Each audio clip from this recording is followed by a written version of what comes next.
Jordan, pwede ba tayong mag-usap? Yung tayo lang. Excuse me.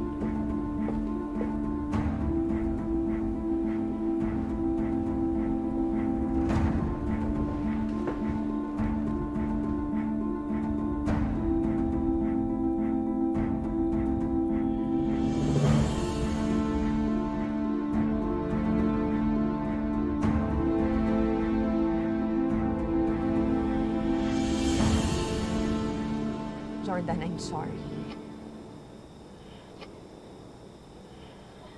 I'm sorry, kasalanan ko lahat ng to. Kasalanan ko kung bakit nakapasok si Leon sa buhay natin. Kasalanan ko kung bakit tinatarget tayo nila Alakdan. Kasalanan ko kung bakit nakuha sa atin yung anak natin. I'm sorry talaga. Sobrang sorry. Christy.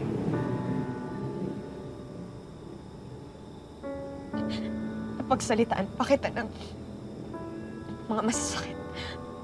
Salita, kaya pasensya ka na. Hindi mo yun deserve. Sorry. Tama na yan. Parehas lang naman mainit yung ulo natin kanina kaya hindi tayo nagkaintindihan.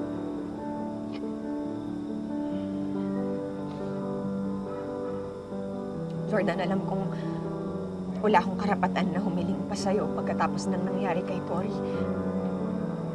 Pero please, Jordan, magtiwala ka sa akin. Yun lang ang hinihingi ko ngayon. Magtiwala ka sa amin ni Leon. Magtiwala ka kasi alam namin at kilala namin kung paano mag-isip yan si Alakdan.